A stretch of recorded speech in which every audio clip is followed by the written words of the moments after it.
Hello guys and girls, welcome back to another video. Today we're checking out my new 1977 Fender Vibro Champ. Let's go!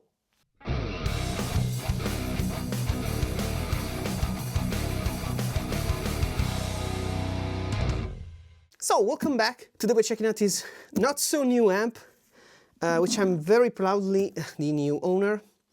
It comes from the Netherlands. It's from 1977 and yeah, it's in a pretty good shape, but first of all, let's answer why.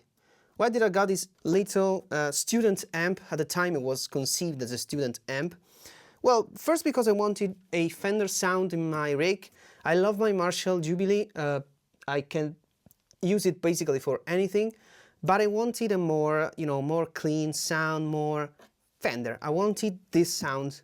I was basically undecided between a deluxe reverb and a Fender Princeton, but in the course of trying many amps, I noticed that without attenuation it would have been really hard to use even in a live situation. Nowadays it's harder and harder to use tube amps on live situation, and so I thought maybe I'll get something even smaller, and I noticed the prices of these were pretty, let's say, affordable. Not low, but much more affordable than the counterparts from the same year.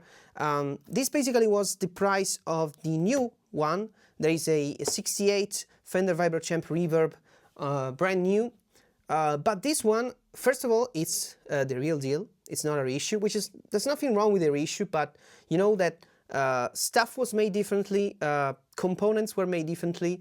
In this case, for example, it's a point-to-point construction. There's not PCB inside.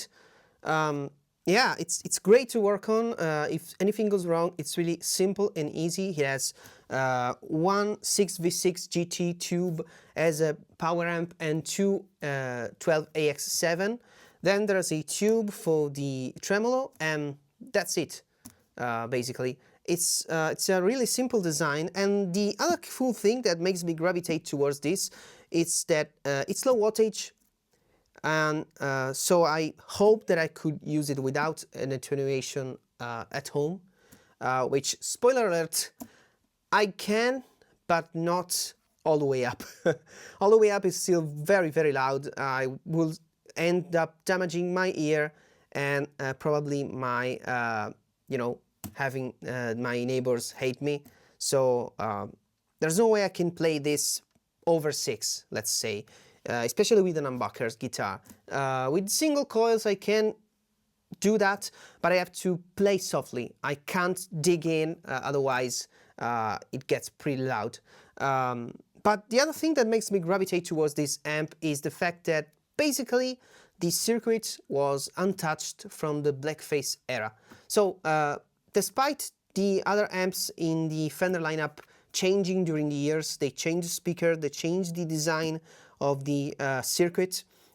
Minor things, of course. There's not a huge difference between a blackface and the silverface era, and you can bring silverface amps to the specs of the blackface, but this circuit basically was unchanged. So whether you're buying a 66, a 70, 77, 80, until the production lasted, these were basically the same. The only thing that changed during the years is the speaker, which, to be honest, was never a great speaker. As I said, it was intended to be a student amp, and the speaker, the original speaker, was very weak, and most of the ones nowadays have ceased, unless they have been repaired and reconed. But let's be honest, they are not that great. In this case, I have a brand new speaker in. I also have the original speaker with it. I don't think it's the original one that was in this, but it's the speaker that should have been in it at the beginning. And it looks to me like they have refurbished it. And yeah, I will demo this with the new speaker because I think it probably sounds better, but I will make a future video where I play the original speaker too. I'm planning on building a similar cabinet to use that external speaker instead of the one, so I don't have to swap them all every time I want to use one or the other.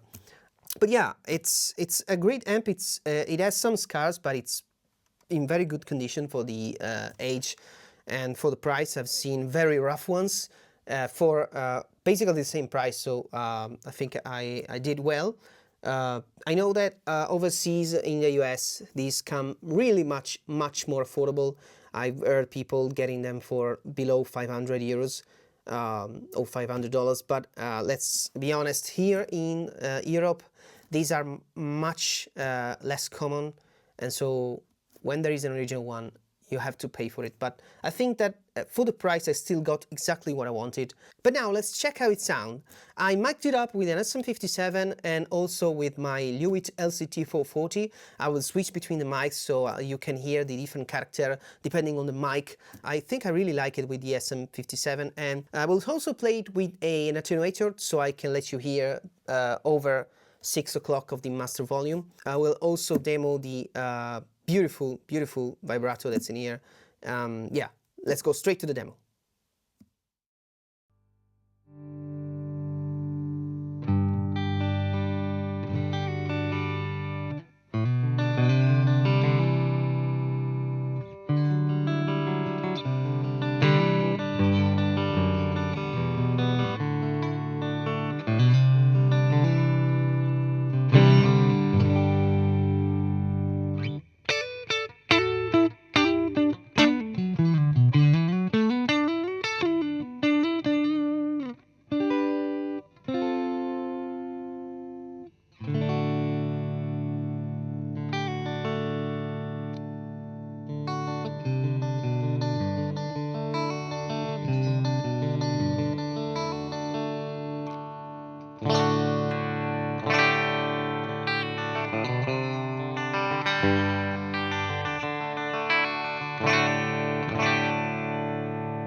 So basically, I am in love.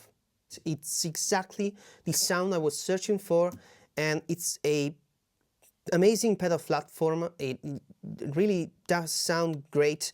I have to relearn some of my effects. So for example, where with the Marshall I have to crank the high end in the pedals, for example, on this I have really to dial it back because it can get pretty nasty otherwise. But other than that, I can get very convincing metal sounds with this bad boy. Combined with a simple DS1, I got really killer tones.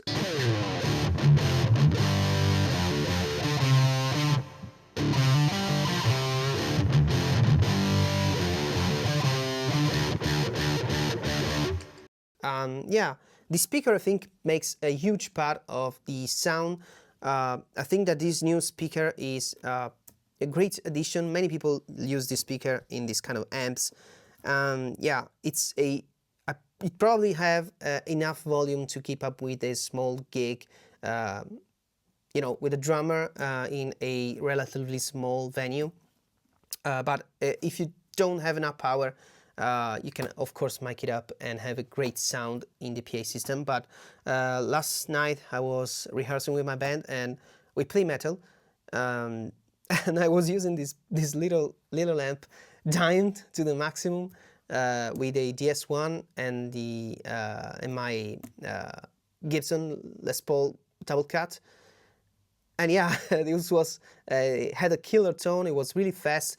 The small cone, I think, contributes to very fast response from the cone. So the chugging thing was surprisingly convincing. And yeah, sometimes it was less flubby than on 12-inch speakers. So yeah, it's great.